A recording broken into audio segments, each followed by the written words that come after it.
재미없는 건 절대 용서 못해. 뭐 볼지 고민하는 당신을 위해 방송국 여자들의 와플릭스. 두둥. 안녕하세요. 방송국 여자들의 와플릭스입니다. 와, 저는 진행을 맡은 먹방을 좋아하는 칠봄입니다. 안녕하세요. 재밌는 로맨스를 찾고 있는 꽁치리입니다. 미장센 보는 걸 좋아하는 김세호입니다. 안녕하세요. 저는 스릴러와 무서운 걸 좋아하는 창마입니다.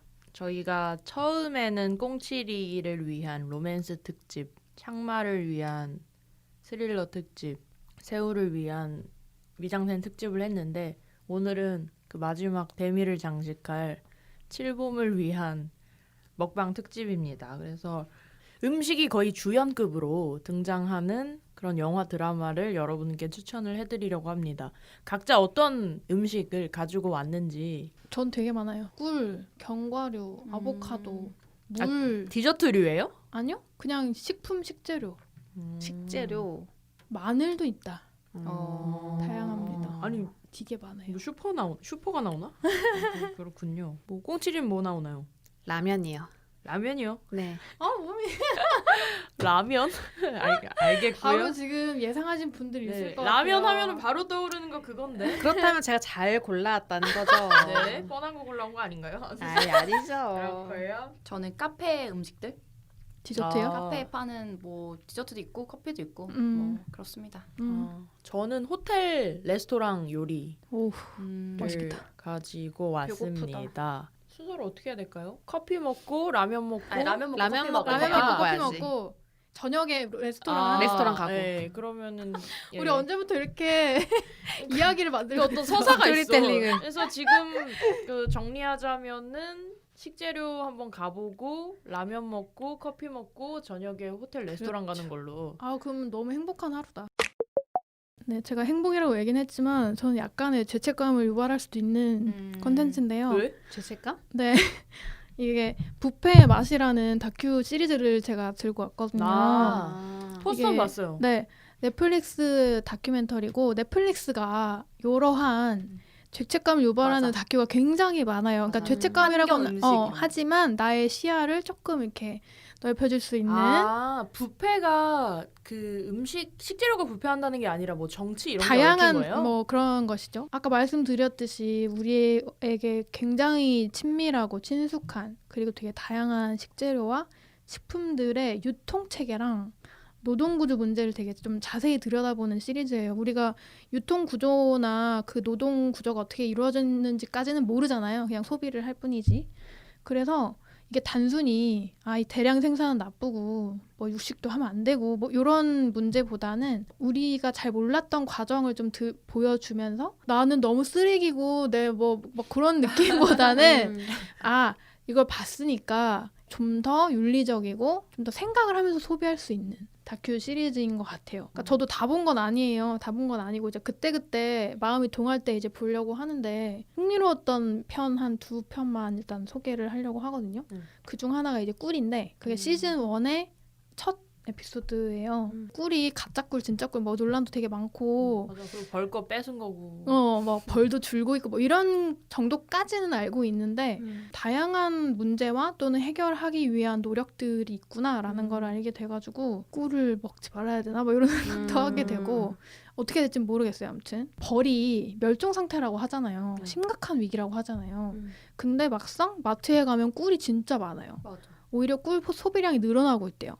그런 의문에서 이제 시작을 하는 거예요. 무슨 비밀이 있길래? 라는 건데 통 체계나 그러니까 시장이라고 하면은 중꿀 빼먹을 수가 없잖아요. 이제 여기는 미국 꿀 시장을 이제 주로 얘기를 하는데 미국 꿀 시장에 중국이 이제 들어오면서 생기는 문제들 얘기를 하는 거예요. 중국은 이제 넓은 땅과 벌통도 진짜 많대요. 700만 개가 넘게 있다고 하던데. 미국이 한 200만 개가 있대요.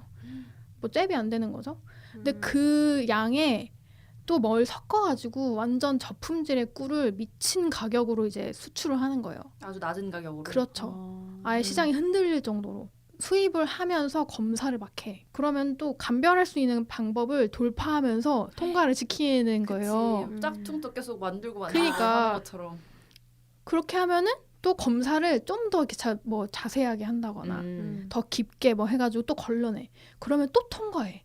이런 식의 그 인터뷰에서 통과 제리가 쫓는다는 식으로 이제 표현을 했는데 그게 한 2-3달 정도 만에 이렇게 이루어진대요.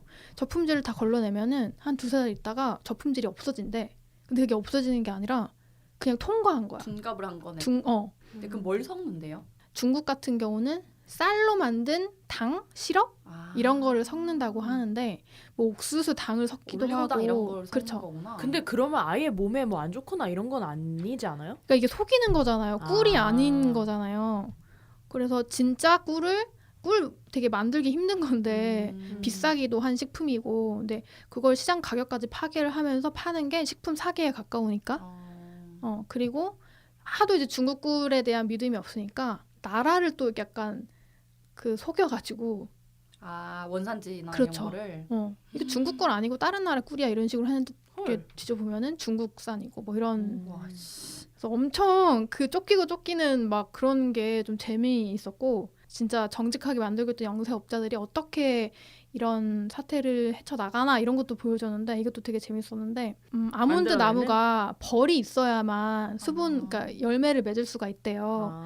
근데 아몬드 시장이 꿀 시장에 비해서 너무나 커가지고 이제 고육지책으로 내놓은 게 그러면은 벌들을 아몬드 시장에 이용하는 방법인 거죠. 그래서 양봉업자들이 아몬드 그 나무들이 수분할 시기가 되면은 자기네 벌들을 다 실어가지고 전국 각지에서 모여요. 그 아몬드 농장으로. 그래서 벌들을 풀어놔. 그러면 그 벌들이 아몬드 쪽에 막 이렇게 돌아다니면서 수분을 시키겠죠? 이제 그렇게 하고 돈을 받는 거예요. 그래서 실제로 꿀을 만들어서 돈을 버는 것보다 그 일로 돈을 버는 양봉업자가 되게 많대요, 미국에는. 그러면은 그렇게라도 돈을 벌 수 있겠지라고 할 수 있는데 문제는 이게 또 벌들이 지역마다 다른 벌들이 다 썩는다는 거예요. 그래서 벌의 건강이 안 좋아지고. 생태계 교란이 그니까요. 일어나고. 가뜩이나 벌 개체수도 줄어드는데. 되게 좀 양가적인 감정이 드는 게 중간중간에 정말 맛있어 보이는 꿀 그런 막 화면들이 나와요. 먹고 싶어지는.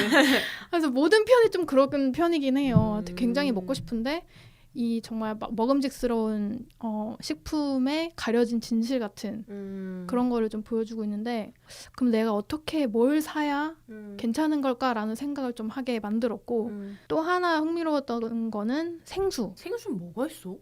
그러니까 되게 완전 또 달라요. 제가 아까 설명한 꿀하고는 그러니까 에피소드마다 다 조금씩 다른 문제들이 얽혀 있거든요.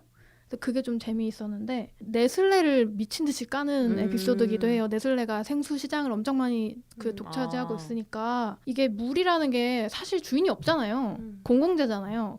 하필 지하수. 그거를 어떻게 네슬레가 자기네 걸로 만들어서 시장을 독식하고 이익을 얻는지에 대해서 얘기를 해줘요. 봉이 김선달처럼 막 물 팔아먹는. 그러니까 이게 지금은 옛날에야 더러운 물들로 질병이 있었다고 하지만 이젠 수돗물이 깨끗하잖아요. 물론 안 그런 나라도 있지만 보통은 그렇단 말이죠. 근데 여전히 불안감이 있는 사람들이 있고 그런 마케팅으로 활용해서 생수를 이제 판다. 뭐 이런 식으로 얘기를 하고 네슬레가 지하수가 있는 지역에 가서 어떻게 물을 끌어올리고 튀는지를 좀 보여줘요. 지난하게 뭐 소송도 하고 막 난리가 나는데 진짜 빽싹 말린 다음에 튀는 거예요. 지하수들을. 결국 법적으로는 뭐 크나큰 뭐 문제가 없다거나 소송에서 지면은 이미 마른 후야. 그래서 그냥 튀는 거예요. 그래서 그러한 주민들의 분노도 좀 보여주고 이게 단순히 생수를 마신다는 게 플라스틱 병이 나와서 환경을 해친다라거나 지하수가 고갈되어 좋지 않다라고 하는 것뿐만 아니라 국가나 또는 각 시나 뭐 이런 데에서 해야 될 일을 조금 가린다라는 관점을 제시를 하더라고요. 여기는 수도 설비부터 잘 돼야 되는 건데 그게 안 되니까 사람들이 다 돈도 없는데 비싼 돈을 주고 생수를 사 먹는다. 그리고 이 생수 업계는 오히려 더 거기 가가지고 더 이제 사람들을 쥐어짜는 그런 구조가 되는 거다. 그리고 국가도 그 수도 설비에 엄청나게 돈을 쓰고 있는데 뭔가 이중으로 돈을 내고 있다 너희들은 약간 이런 식으로 이제 얘기를 하는 거예요. 세금도 내고 생수도 사 먹고. 그래서 여기서 약간 띵 해가지고 그러네. 우리도 아리수 먹을 수 있는데 나는 왜 또 삼다수를 사 먹고 있지? 이런 생각이 드는 그렇게 하면서 이 생수는 무조건 먹어야 되잖아요. 생수라기보다는 물은 무조건 맞아, 먹어야 맞아. 되니까 어떻게 먹어야 그냥 잘 먹을 수 있을까라는 고민을 하게 만드는 그런 또 화였는데 내가 환경 보호나 뭐 등 이런 액션을 하기에 좀 쉽게 만드는 그런 제시해주는 느낌이 좀 있어요. 지금 제가 2개만 설명을 드렸지만 다른 편들도 다 좀 되게 재밌거든요. 코로나 때문에 저희가 계속 좀 제한된 일상을 살고 있잖아요. 그렇게 되다 보니까 자연의 변화가 생각보다 크다는 것을 지금 우리가 모두 느끼고 있고 그래서 이때 좀 필요한 다큐가 아닌가 보고서 자기 삶의 방향을 좀 재설정하는 데 도움이 되지 않을까 해서 가져왔습니다. 그러면 거기 식재료 말고 요리 같은 것도 나와요? 요리라고 하긴 뭐하고 깐마늘 아. 깐마늘이 어떻게 만들어지는 마늘이 아니라 깐 마늘에 그쵸. 대해서? 깐마늘이라는 식품 그러니까 뭐 마늘 그냥 까는 식재료. 거 아니에요? 그쵸. 그 기계로 까는 거 아니야? 뭐 있어? 근데 좀 충격적이야. 입으로 까는 사람 있어 혹시? 충격적이니까요. 그러니까 닭발처럼. 뭔데요? 교도소가 연결이 되어 있고 일단 아, 미국에 진짜? 중국도 있고 뭐 아무튼 그 감옥 산업과 연결되어 있는 거야? 재밌을 것 같은데? 재밌다. 저도 요새 먹을 거를 뭔가 좀 건강하게 먹자 이런 생각을 하고 있어서 한번 봐봐야겠어요. 저는 아까 라면이라고 했잖아요. 예. 고전적인 아. 영화를 들고 왔습니다. 비웃을 준비하고 입꼬리 올라갔어요. 아니 왜 비웃어? 이거 진짜 멋진 영화야. 아 영화는 멋지지. 음식 아니 그리고 나는 이거 청취자들의 판단에 맡깁시다. 이게 과연 왜 음식과- 음식이 네, 나할말 없어. 나 할 말 없어. 주연급인 영화라고 저는 생각이 들었던 게 사실 저는 이 영화를 안 봤었어요. 아 진짜? 안 봤었는데 맞아, 안 봐도 알잖아. 안 봐도 알잖아. 네. 근데 그게 왜 아냐면 그러니까 다른 그 게 대사를 아니죠. 알잖아요. 그 대사 네. 때문이잖아요. 라면 먹고 갈래요라는 그 대사 때문에 너무나 이제 많이 알고 있는 영화인데 지금 정작 못 봐가지고 궁금했어요. 그리고 이게 뭐그 이후에 여러 패러디 때문이기도 하겠지만 이 대사가 주는 그 상징성이 엄청 크잖아요. 그 사랑의 시작이라던가 맞아. 어떤 기대 이상으로 너무 좋더라고요, 영화가. 만약에 저처럼 라면 먹고 갈래요라는 대사 말고 이 영화를 모르는 분들은 저는 이 영화를 한번 보셨으면 좋겠다는 마음이 들어서 소개를 하고 싶습니다. 네. 무슨 요거- 영화죠? 요거는요. 유지태 씨랑 이영애 씨가 등장하는 사랑에 대한 영화인데 되게 흥미로운 게 왜 제목을 말씀해 주세요. 아, 제목을 얘기 어머, 안 했어요. 얘기 안 했어요? 네. 제목은 봄날은 간다입니다. 아, 네. 굿바이. 네, 봄날은 간다이고요. 되게 흥미로웠던 게 그냥 라면이 한 장면에 나온 게 아니에요. 지속해서 라면을 되게 먹나요? 중요한, 네, 되게 중요한 그 비유로 나오는데, 그러니까 이 두 사람의 사랑이 라면 먹고 정확히는 라면 먹을래요거든요. 대사는 아. 라면 먹고 갈래요가 아니에요. 라면 먹을래요로 시작이 돼가지고 나 김치 못 담가로 끝나요. 이 관계가. 되게 이게 이 감독이 이 사람 되게 참 다른 두 사람이 그러네. 주연이다 음식이. 서로에게 빠졌다가 이제 어쩔 수 없이 헤어지는 그런 이별에까지 가는 그 강렬한 감정이지만 무상한 어떤 사랑의 모습을 연인을 통해서 보여주는데 일상적인 음식이랑 연결을 하고 있는 게 되게 흥미롭고 또 제목도 봄날은 간다인 것처럼 되게 한철 같이 뭔가 지나가는 사랑의 어떤 여러 가지 면들 중에 그런 게 있잖아요. 뭔가 강렬하게 나를 사로잡지만 결국에는 끝나는 관계의 부분을 제목으로도 비유적으로 표현을 되게 잘하는 감독이구나라는 생각이 들었어요. 그래서 한 시인이 이렇게 얘기를 했다더라고. 이 영화에서 유지태 씨가 눈물을 흘릴 수밖에 없는 이유가 좀 웃긴데 사나이를 울리는 신라면을 먹어서다. 이런 얘기가 있습니다. 뭐야 이거 이상해 이거는. 그러니까 그 얘기는 우스갯소리기도 하지만 한편으로는 이 라면이 이 영화의 사랑의 시작과 끝에 되게 중요한 장면들을 나타내고 있는 게 사실이에요. 그러니까 비유적인 의미이긴 한 게 사실 이 캐릭터들을 보면 알 수 있는데요. 유지태 씨가 연기한 상우라는 남자 캐릭터는 엄마가 어릴 때 돌아가시고 아빠랑 할머니와 살고 있는 그런 음향 감독이에요. 이영애 씨가 연기하는 은수라는 캐릭터는 강릉에서 라디오 PD로 일을 하고 있거든요. 그래서 이 두 사람이 너무 다른 사람들이에요. 그러니까 상우는 할머니 손에 이렇게 커가지고 좀 다정하고 어떻게 보면 좀 순진하고 뭔가 그런 사람이에요. 이런 거예요. 할머니가 게다가 계속 할머니와의 관계가 되게 중요하게 또 이 영화에 나와요. 이 할머니 어떤 분이냐면 아직도 자신의 남편을 못 잊고 있어요. 치매에 걸렸는데 옛날에 젊을 때 남편 사진을 이렇게 손으로 이렇게 어루만지면서 누구야 할머니 이러면은 우리 신랑 이렇게 얘기하는 그 자기의 신랑을 사랑하는 할머니인데 사실 할아버지는 할머니를 사랑한데도 불구하고 다른 애인이 있었거든요. 그래서 그게 무슨 사랑? 첩이 있었던 거죠. 첩이. 미친놈이지. 그게 무슨 사랑이에요? 네, 그러니까 그렇죠. 이 사랑이라는 사랑이 게 한 아니에요. 사람만을 영원히 사랑하지 못했던 거죠. 이 할아버지는. 그래서 그런 거를 어렸을 때부터 보고 자랐기 때문에 상우는 되게 한 사람 만나서 지고지순한 사랑을 하고 싶은 사람인 거예요. 잘 컸네. 잘 컸죠. 네. 할머니와의 그런 할머니한테도 되게 잘해 또 다정하고 너무 착한 손자야. 근데 그 이영애 씨가 연기한 은수는 사랑에 상처가 받아서 본 적이 있는 사람인 거예요. 그러니까 아직 상우는 좀 순수하고 이런 사랑을 해야지라는 어떤 환상이 있다면 은수는 이미 그 환상이 한번 깨졌던 사람이라서 아니 둘 다 어린 그런 아니에요. 걸로 나이 나오는 좀 거야? 있어요. 20대 후반이나 30대 초반 아. 정도로 짐작이 되는데 그래서 은수는 결혼을 한번 했다가 헤어져서 지금은 돌싱인 사람으로 나오거든요. 그래서 이 두 사람의 그 사랑 자체가 위태위태하죠. 당연히 이 캐릭터들을 봤을 때 이 두 사람이 사실 소리를 따는 작업을 하면서 만나게 되는데 너무 아름다워요. 그 두 사람이 사랑에 빠지고 이런 장면들이 막 그 녹색 대나무 숲에서 소리를 따는 모습이라던가 우와. 너무나 맑은 계곡 같은 데에서 물이 흐르는 소리를 딴다던가 이렇게 너무 그 아름다운 자연 안에서 둘이 서로 끌리고 사랑에 빠지는 그런 장면들이 나오고 라면 먹을래요로 이제 은수가 관계를 시작하거든요. 근데 여기서도 되게 좀 의미가 있는 게 은수는 집에서 혼자 살면서 뭐 요리를 막 이렇게 막 한다던가 이런 스타일이 아니에요. 자기 일에 지금 빠져 있고 그 어떤 관계를 길게 약간 진득하게 유지할 어떤 지금 그런 상태가 아닌 거야. 마치 인스턴트 라면처럼. 그래서 마치 라면 같은 어떤 관계가 시작이 되는 거예요. 상우는 거기에 너무 빠져버려. 그 라면을 먹으면서 사랑에 빠지고 이후에도 둘이 같이 라면 먹는 장면들이 되게 많이 나와요. 근데 재밌는 거는 이 관계가 진전이 되면서 김치가 등장하기 시작해요. 아, 라면만 먹지 않고. 근데 그 김치가 어떤 김치냐면 상우의 아빠가 담근 김치인 거예요. 왜냐하면 상우는 엄마가 안 계시니까. 그래서 그 같이 이렇게 라면이랑 김치를 먹다가 은수가 이거 너무 맛있다 김치 누가 담갔어? 이렇게 물어봐. 그럼 상우가 이거 우리 아빠가 담갔어 이렇게 얘기를 해주거든요. 그러니까 난 엄마가 없으니까 어렸을 때부터 아빠가 김치를 담가줬어. 그래서 아빠가 되게 김치 맛있어 얘기를 해요. 그러면서 이제 상우가 약간 김치 같은 사람인 거죠. 아니 진짜 그렇게 나와요? 아니 그런 느낌으로? 그런 느낌으로 나와요. 그래서 되게 중요한 대사가 너무나 잘 가져왔네.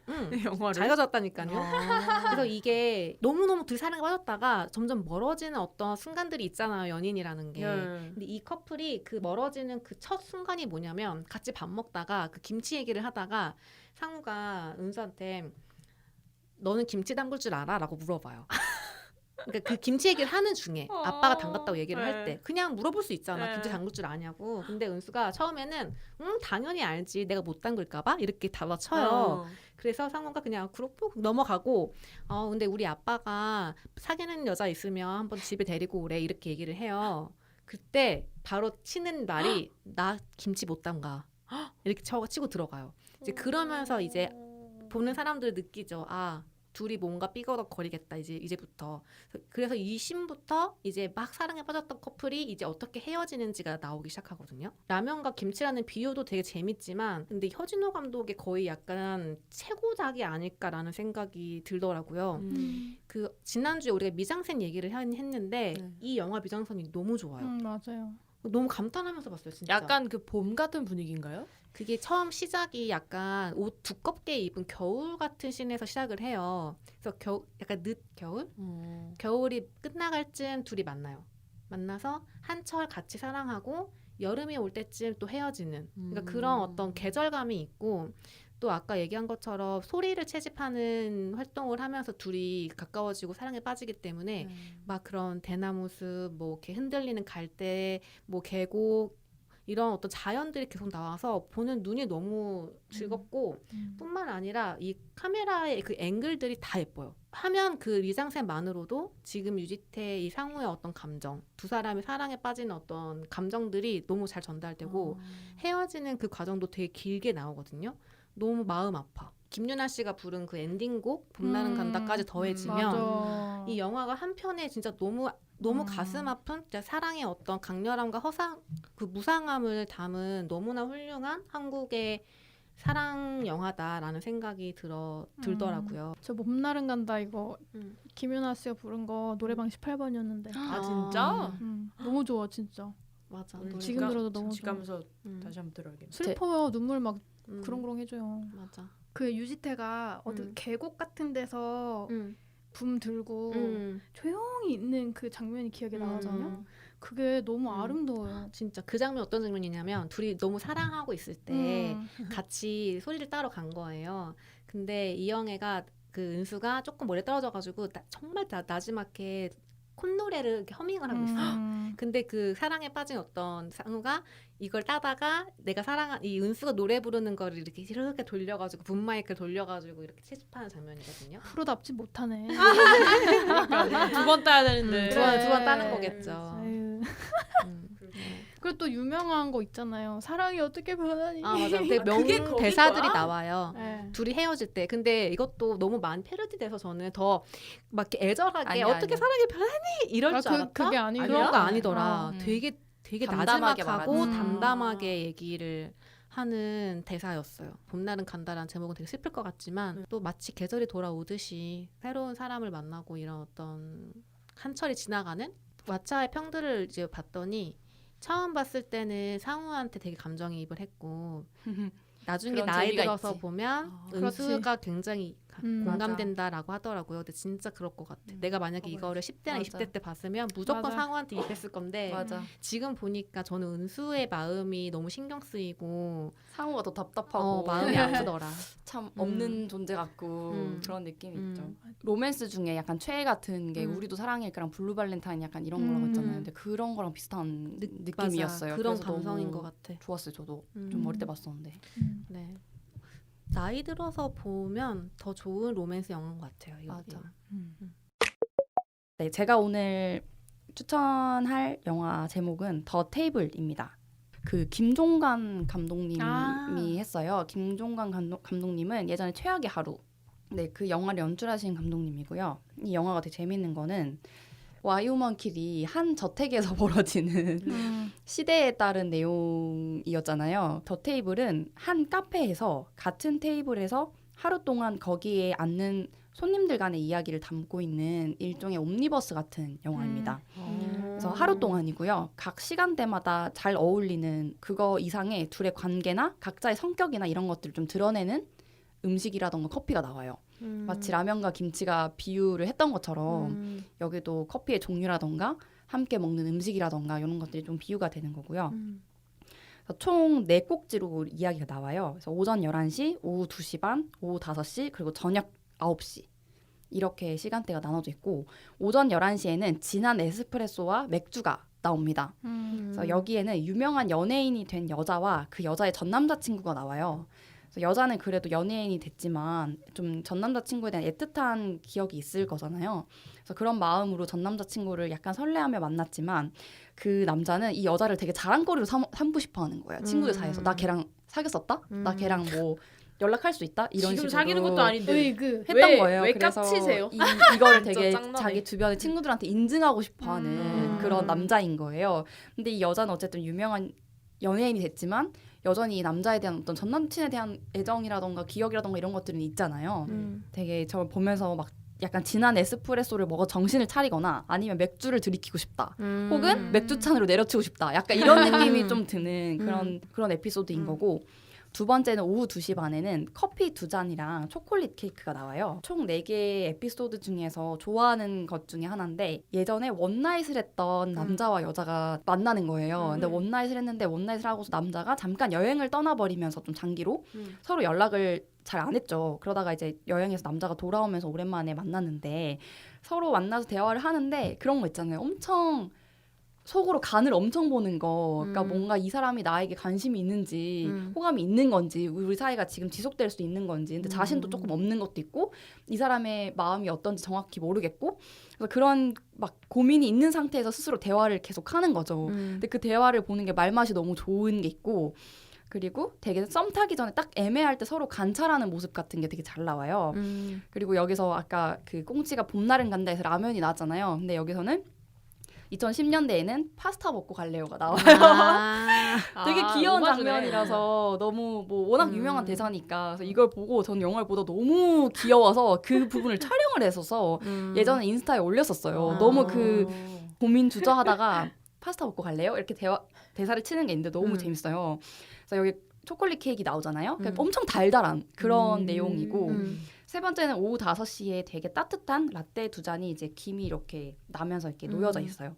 근데 여긴 좀 의외로 젊은 여자와 중년의 여자가 나와요. 이 에피소드도 제가 되게 흥미롭게 봤고 재밌어하는 영화인데 그 부분인데 둘은 사기 결혼해서 만난 사이예요. 그러니까 정확히 말하면 젊은 여자가 사기 결혼을 하고 다니는 그러니까 일종의 사기치고 다니네요. 근데 결혼을 할 때 이제 엄마로 서줄 배역이 필요한데 그 이제 사기를 동참을 해주는 가짜 엄마인 거죠. 중년의 엄마가. 그래서 그 전에도 이런 관계로 만났었는데 이번에도 젊은 여자가 결혼을 앞두고 그 중년의 여자를 만나서 카페에서 이제 커피를 마시면서 이야기를 해요. 근데 이야기가 생각지 못한 방향으로 이제 흘러가면서 되게 따뜻한 이 라떼처럼 엄청난 위로를 받고 뭔가 마음이 되게 몽글몽글해지는 내용이 있어요. 그래서 다른 에피소드들은 보통 남자 여자 이렇게 나와서 흘러가는데 요 에피소드는 흥미롭게 여자 둘이 그리고 나이대가 다른 여자가 나와서 되게 재밌는 이야기입니다. 그리고 마지막은 비가 와요. 갑자기 이제 카페 밖에서 비가 내리는 밤 9시 식은 커피와 남은 홍차 이미 헤어진 사이야. 근데 서로 잊지 못하는 사이인데 여자가 다른 사람과 결혼을 앞두고 있는데 흔들리는 거야. 뭔가 이 결혼을 해도 될까? 이 남자를 아직 잊지 못한 것 같은데 그래서 둘이 이제 그런 지난한 관계를 보여주는 거죠. 근데 그게 이제 식은 커피 그리고 남은 되게 씁쓸한 홍차 이런 것들을 얘기를 하면서 또 흘러가요. 재밌는 게 요 4가지 에피소드가 있잖아요. 근데 되게 짱짱한 배우들이 나오거든요. 첫 번째 에피소드에 그 유명한 연예인은 정유미 배우 그리고 그 2번째 에피소드에 그 여자분은 정은채 배우. 3번째가 그 젊은 여자가 한예리 배우. 그래서 이거 가지고 그런 말이 있어요. 최악의 하루에 약간 시퀄이 아닌가 뭐 이런 얘기도 있고 좀 재밌더라고요. 그리고 4번째가 임수정 배우입니다. 그리고 4번째 뭐 다른 그 에피소드에도 남자 배우들이 나오긴 하는데 요 마지막 그 남자 배우는 연우진 배우가 나와요. 그래서 되게 임수정 연우진 좀 짱짱한 여자 배우들이 나오잖아요. 젊은 여자 배우들이 나와서 연기는 너무 다들 뭐 잘하고 네, 재밌어요. 그래서 이게 카페라는 한정된 공간에서 진짜 테이블 요거 하나 두고 마주보면서 계속 얘기하는 식으로밖에 연출이 안 되니까 막 다양한 연출이 나오기보다는 이 배우들의 어떤 얼굴을 되게 클로즈업해서 막 표정이라던가 그 감정이라던가 되게 여러 감정이 나오잖아요. 여러 관계들이 나오니까 그런 것들을 되게 잘 표현을 해요. 그리고 이 앉아있는 자세나 뭐 붙어있는 정도나 이런 것들도 사실 되게 디테일한 그런 연출이 될 수 있잖아요. 근데 그런 것도 되게 재밌고 이게 뭐 다른 엄청난 뭐 인서트나 이런 게 없기 때문에 대화로만 흘러가서 대화에 엄청 집중하게 돼요. 근데 그게 기존의 영화에서 왜 엄청 고저가 있는 뭐 스토리 라인은 아닌데도 불구하고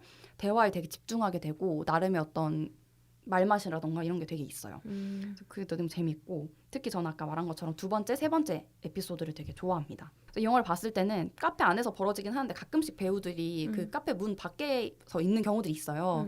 근데 거기 이제 도로명 주소가 있잖아요. 근데 그걸 보면서 저희 너무 어딘지 찾아보고 싶은 거예요. 약간 저기 그 카페를 예, 어디야? 왠지 뭐 해화 같은 느낌을 주는 그런 있잖아요. 이 돌담이 있다거나 뭐 이런 느낌을 뭔가 줘요. 강북 같은 느낌이에요. 그래서 찾아보고 싶었는데 이게 수정을 한 건지 뭐 잘 안 보여. 뭔가 못 찾았어요. 잘 제대로. 근데 그런 것도 막 되게 찾아보기 쉽게 할 정도로 마음을 들게 하는 게 있고 저는 예전에 알바했을 때도 막 그런 생각을 했거든요. 저 옛날에 맥주집 같은 데서 알바를 했었는데 하루 종일 이제 일을 하면은 한 테이블에 손님들이 계속 바뀌잖아요. 손님들이 이제 이 손님이 왔다 저 손님이 왔다가 하는데 뭔가 참 사람들도 되게 다양하고 뭐 성별, 스타일, 성격, 관계 이런 것도 다 달라 보이는데 그런 여러 사람들이 왔다가 떠나가고 이런 것들을 관찰하는 게 되게 재밌기도 했었는데 뭔가 이 영화도 그런 흥미로움이 좀 있는 그런 영화예요. 저는 궁금한 게 이 네 커플 그러니까 네 일행이 나오잖아요. 그분들이 그러니까 한 커플이 나오고 그 다음 커플이 나올 때 그 사이가 어떻게 연결이 돼요? 이 한 커플이 이제 가겠죠. 나가면은 그 다음에 또 띠링 하고 또 누군가가 들어와서 또 앉아서 시작하거나 아니면은 그 음식부터 먼저 나온다거나 뭐 이런 식으로 시작하죠. 그런 게 어색하거나 그러진 전혀 않아요. 찾아보니까 서촌에 있는 한 꽃집에서 촬영했대요. 아 진짜? 아 맞아 서촌 맞아. 어디냐? 응. 봐봐야겠다. 플로리스트의 작업실로 사용했던 공간을 마치 플라워 카페처럼 꾸며서 맞아 안에 했나 봐요. 꽃이 되게 많았어요. 풀떼기랑 꽃이랑 이런 게 되게 많고 되게 재밌답니다. 엄청난 흥미로움 이런 건 아닌데 그냥 되게 잔잔하게 보는 게 있고 무엇보다 러닝 타임이 되게 짧아요. 이게 70분. 짧아서 좋다. 네, 1시간 10분 그냥 볼 수 있는. 이거 보면은 되게 카페 가고 싶고 커피 먹고 싶고 그런 마음이 드는. 그래서 제가 참 먹는 걸 가져온 게 힘들어서 커피라도 가져와 봤고요. 초콜릿 케이크 있길래 옳다구나 케이크라도 있네라며. 아니 뭐 음료도 가져왔습니다. 음식이죠. 음식의 저는 범위가 넓네요. 이게 좀 재밌는 것 같아요. 커피도 되게 다양한 종류 있잖아요. 근데 요거를 잘 비유적으로 쓴 게 너무 재밌는 거예요. 진한 에스프레소, 그다음에 그냥 따뜻한 라떼, 뭐 식은 커피, 뭐 이런 거. 재밌는 거. 연출이 되게 재밌다. 디테일하게. 맞아, 되게 디테일한 것 같아요. 제가 가져온 거는 2006년 영화인 라스트 홀리데이라는 영화입니다. 혹시 보신 분 있나요? 아니요. 아 진짜? 이거 왓챠에 있고요. 인생 영화라고 칭하는 그런 분들이 많더라고요. 그게 주인공이 전 재산을 다 써가지고 호텔에 있는 모든 요리를 먹어보는 그런 우와. 이야기인데요. 제목이 뭐라고요? 라스트 홀리데이예요. 이게 왜 그 전 재산을 다 쓰냐 하면은 조지아라는 여자 주인공이 쇼핑몰 그런 매장에서 식기 도구를 파는 그런 판매 사원이에요. 취미가 집에서 요리 채널을 보면서 같이 이렇게 요리를 하고 뚝딱뚝딱 만들어내는 걸 좋아하는데 그 요리를 완성하고 나면 사진을 찍어서 그걸 프린트해서 자기 이 앨범 같은 데에 이렇게 잘 진열을 하는 그렇게 소소하게 사는 분인데 백화점에 자기가 짝사랑하는 남자가 있어요. 숀이라는. 숀이랑 대화를 어느 날 하다가 너무 떨리잖아요. 그래서 식기도구를 떨어뜨렸어요. 그래서 그 식기도구를 줍다가 천장 같은 데에 머리를 부딪혀서 정신을 잃어요. 그래서 병원을 가게 되는데 청천벽력 같은 소리를 들어요. 당신은 희귀병이니 3주도 채 남지 않았다. 그래서 아니 어떻게 무슨 3주가 채 안 남아요? 이러면서 난리가 난 거죠. 그동안은 요리가 취미임에도 막 좋은 식재료도 못 쓰고 찔끔찔끔 하면서 했는데 내 인생이 왜 이렇게 됐냐 이러면서 정말 슬퍼하면서 자기가 그 사진을 수집한 그 앨범을 다시 들여다봐요. 그 앨범 이름이 가능성의 책이에요. 그래서 사실 자기가 만든 요리랑 자기가 가고 싶었던 식당, 먹고 싶었던 요리, 그리고 만나고 싶었던 셰프 이런 것들을 다 적어놓고 짝사랑하던 그 남자인 숀이랑 막 결혼 사진 합성해가지고 언젠가는 꼭 결혼해야지 이렇게 한 재밌는 분이었는데 눈물을 흘리면서 아직 먹어볼 것이 이렇게 많은데 나는 왜 2, 3주도 안 남았냐 이러면서 눈물을 흘려요. 그러다가 사표를 내고 그래 이제 내가 정말 좋아하는 셰프의 요리를 먹으러 체코에 있는 호텔로 전 재산을 다 털어가지고 가게 됩니다. 전 재산을 다 털었으니까 비행기에서도 1등석에 앉아서 막 1등석에 맛있는 그런 요리를 먹고 연말 그런 특별 기내식이랑 술도 한잔하면서 여행지로 날아갑니다. 그리고 돈이 많은 진짜 막 악착같이 돈을 벌었거든요. 그래서 마지막 거기서 여행을 하는 거죠. 체코에서. 그 체코에 딱 가서 꿈에 그리던 자기가 정말 좋아하는 셰프 디디에라고 있어요. 그분의 레스토랑에 가서 모든 걸 다 시켜 먹어보자. 왜냐면 오늘 안 먹으면 끝이니까 그 요리를 다 시키게 되고 그걸 주위에서 이렇게 보고 저 여자 되게 어떤 가쁘고 어떤 뭔가 좀 힘이 있는 사람인가 보다 하면서 보게 돼요. 그래서 그 백화점의 사장 만나볼 수도 없었죠. 왜냐면 완전 아래 그냥 말단 직원이니까. 그런 사장도 만나고 상원 의원도 만나고 자기가 살던 그 고향에 그리고 그 셰프도 만나고 하면서 그녀의 신분을 알지 못하는 그런 높은 사람들 만나면서 벌어지는 그런 이야기입니다. 그래서 진짜 맛있는 요리 되게 많이 나오겠다. 너무 부러워. 그 감정 이게 인생 영화라고 칭해지는 게 감정 소모가 없어요. 막 어떡하지 막 이런 게 없고 그냥 시원시원하게 아유 왜 이렇게 여기 시끄러워? 여기 너무 막 비행기가 너무 시끄럽네요. 1등석, 네 1등석으로 주세요. 이렇게 하고 가서 호텔도 호텔 방이 지금 귀빈방밖에 귀빈 주세요. 이렇게 하고 레스토랑 가서도 뭘 먹어야 될까요? 다 주세요. 이러면서 와. 시원시원하게 돈을 쓰는 그런 장면이 대리만족 그런 게 있겠다. 완전 대리만족이. 그리고 너무 펑펑 쓰고 옷도 막 그냥 다 살게요 이러면서 돈이 많더라고요. 그래서 저는 보는 내내 그 죽기 전에 이렇게 플렉스 하려고 해도 돈이 많아야 되는구나라는 생각이 들어서 지금도 돈을 이제 차근차근 벌 생각을 하고 있고요. 이게 참 재밌는 게 이게 흑인 여성이에요. 주인공이. 네, 말할 때 약간 소울이 느껴지거든요. 근데 이분이 성가대를 하셔서 거기서 노래를 부르다가 자기가 시한부 인생 살고 있다는 게 너무 슬프잖아요. 그래서 노래 부르다가 Why me? 이렇게 해요. 근데 그게 소울이 Why me? Why me? 이러면서 거기 사람들이 다 따라 불러요. 교회 사람들이 노래인 줄 알고. 그래서 Why me? 갑자기 노래 불러요. 근데 그게 막 뮤지컬 영화처럼 뭐 뜬금없다 이런 게 아니라 막 울면서 노래를 부르니까 되게 재밌고 공감도 많이 되더라고요. 그리고 말하는 게 너무 소울이 넘쳐 계속.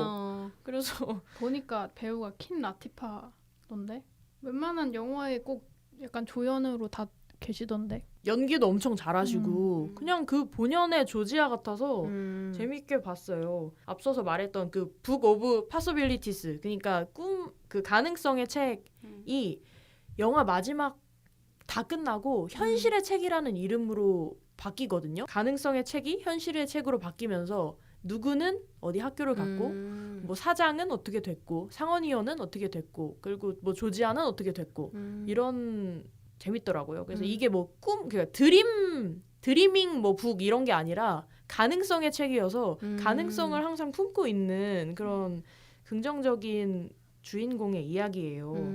재밌다. 그 한국 드라마 로맨스 드라마 중에 좋아하는 게 여인의 향기라고 김선아랑 이동욱이 나오는 그런 드라마가 있어요. 그것도 김선아가 시한부여서 나 시한부니까 그 돈을 다 투자해가지고 뭐 여행이나 가야지 하다가 거기서 이제 새로운 사랑이 만들어지는 드라마인데 이 영화의 경우에는 그렇게 로맨스가 주는 아니에요. 자기 자신의 꿈에 대한 게 주여가지고 그런 차이를 보는 것도 되게 재밌었던 것 같아요. 시한부 인생이긴 하지만 새드는 아니에요. 그래서 여러분들이 좀 힘들고 일상이 우울하고 또 요즘 코로나니까 밖에도 막 못 돌아다니시고 여행도 못 가시는데 이걸 보면서 힘을 얻었으면 하는 마음입니다. 여러분도 꿈에 대해서 다시 한번 생각을 해보시고 우리 돈으로 사 먹을 수 없는 그런 멋진 요리들이 많이 나오니까요. 한번 봐보세요. 배고파졌어. 그러니까요. 듣다가 요즘 치킨 요리가 너무 맛있어 보이다고. 너무 맛있어 보이더라고. 정말 그것도 한번. 눈이 즐거울 것 같아. 네. 그 되게 그 아까 7번 말 맞다나 그게 꿈이 아니라 가능성이라고 표현하는 포인트도 너무 좋네요. 나도 그래서 그 책 한번 만들어 볼까? 그러게. 혼자서 그 고민이 막 되더라고요. 그래서 내가 만약에 3주가 남았다면 난 뭘 할까라고 생각해 봤을 때 뭐 할 겁니까? 일단 뭐 사랑하는 사람 만나가지고 같이 맛있는 밥을 먹지 않을까. 또 그렇네요. 여러분도 한번 꿈에 대해서 생각해 보시는 계기가 됐으면 좋겠습니다. 여러분 어떻게 들으셨나요? 여러분도 이제 음식이 주연이 되는 그런 영화 있잖아요. 영화, 드라마, 다큐 이런 거 추천해 주시면은 칠봄같이 먹방 요리를 좋아하는 많은 분들이 보시고 또 재밌어 할 것 같고 저희도 또 다시 한번 얘기를 나눌 수 있을 것 같으니까 댓글로 반응 많이 남겨주세요, 여러분. 그 이번에 음식이 되게 중요한 소재로 쓰인 작품들이 뭐가 있는지 생각해 보는 게 되게 즐거웠거든요. 그러니까 그 음식을 보는 것도 되게 즐거운데 그걸 이야기 안에서 되게 중요한 소재로 쓴다는 것도 되게 흥미롭고 뭔가 공감 포인트도 잘 끌어내기 쉽고 되게 좋은 것 같아요. 되게 흥미로운 어떤 주제였고 그래서 댓글 많이 달아주면 좋겠어요. 뭔가 저 요즘에 맛있는 녀석들 되게 좋아하는 예능 중에 하나인데 거의 김준현이 모든 영화를 음식으로 설명을 하더라고요. 아, 거기 영화 얘기가 나와요? 그러니까 영화 얘기가 안 나오는데 무슨 이탈리안 요리 같은 거를 먹으러 갔어요. 어떤 식당에. 근데 김준현이 그걸 너무너무 맛있게 먹다가 라자냐를 막 먹다가 라자냐 진짜 맛있다 이러면서 근데 있잖아. 그 영화 그린북이라는 영화가 있는데 그 그린북에 라자냐가 나오나? 그게 진짜 잠깐 나와. 사실 그 마지막 부분에 이탈리아 출신 친구네 집에 놀러 가서 크리스마스 파티를 같이 하는데 거기서 이제 그 크리스마스니까 라자냐랑 뭐 이탈리아 요리들이 막 한상 가득 차려져 있어요. 그래서 그 얘기를 김준현이 그 영화에 라자냐가 너무 맛있어 보였어. 이렇게 얘기를 하는 거예요. 사실 그린북은 라자냐가 중요한 영화가 아닌데도. 그러니까.